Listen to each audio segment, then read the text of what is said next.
It's news time. Information is power. The current. Bandits are still killing people in Igboland. Igbokwe reacts to the killing of Musa Ukagba.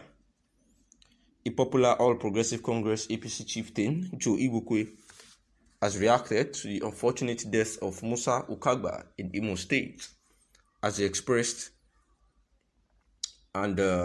his dissatisfaction with the continued killing in the southeastern part of the country.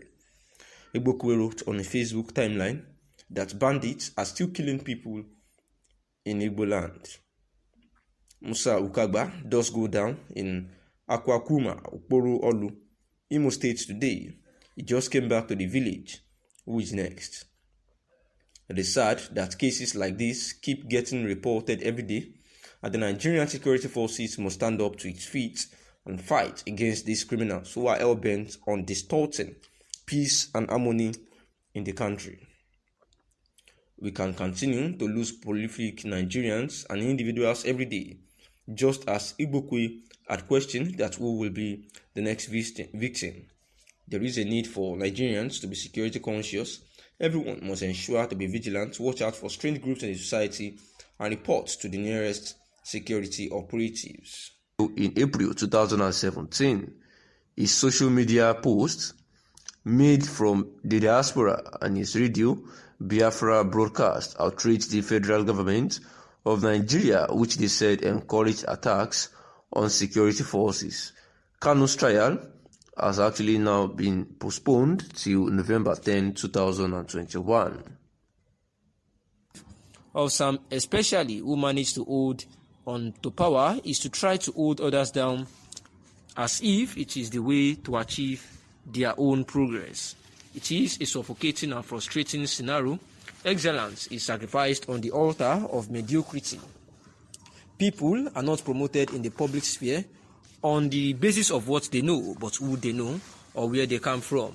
Having said that, I have often read with utter amazement people who try to malign and paint those advocating for Biafra as evil or fraudsters. This is most unfortunate and is often informed on mere hate.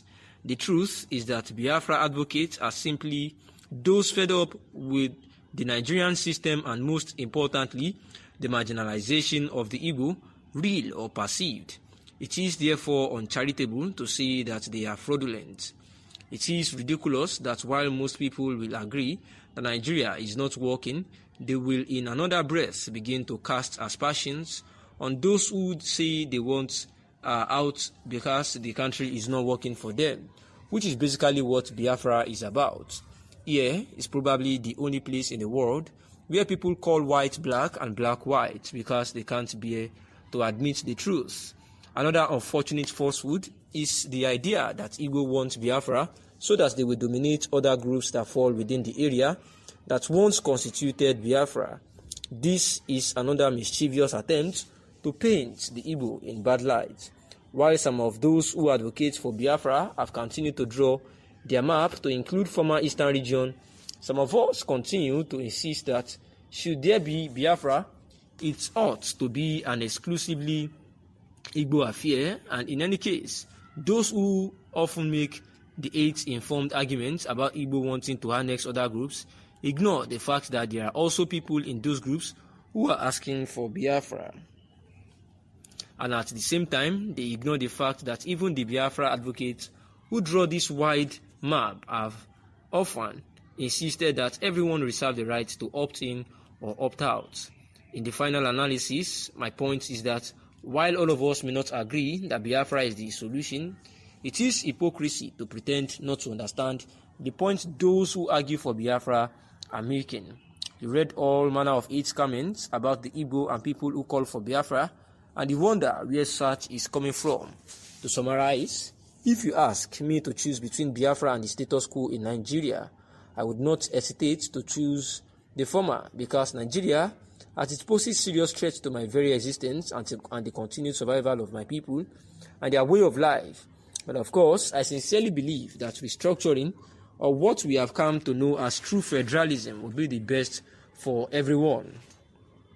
It will give everyone space to exist in their own environment and reduce the raw hate we encounter daily in our social discourse, and of course, put in check what appears to be an agenda by some to overrun and dominate the others. And this is an expression of the thoughts by a writer, published analyst through the GhanaWeb.com, trying to justify if the Biafra nation has been agitated for the by the southeastern region, is actually the best solution for the happenings in the country, where the writer is of the opinion that if the question is actually posed to him, about if Nigeria the existence of Nigeria or Biafra, that which one would he choose, that he would actually go, of course, for Biafra, because Nigeria practically in all totality is not working for anyone.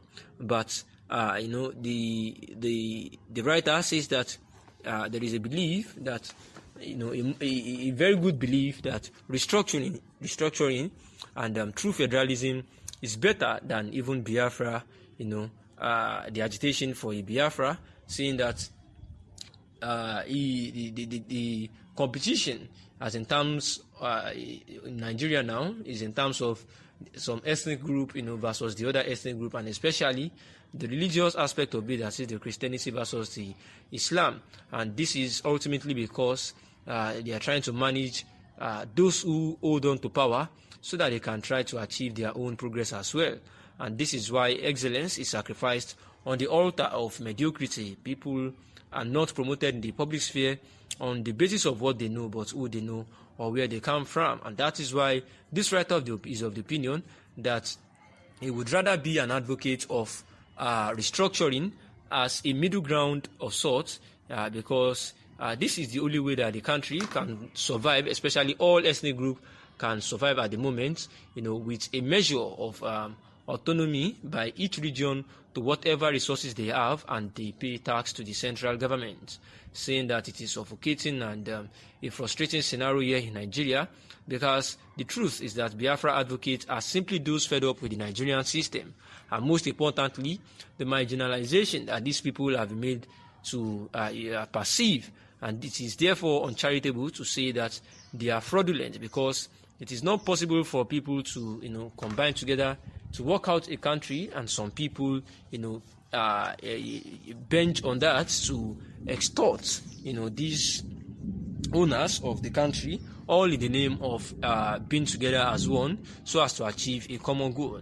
The writer has also said that those that are saying that the Igbo wants Biafra so that they can dominate other groups that fall within the area that they once constituted Biafra, that all these things are mischievous attempts to paint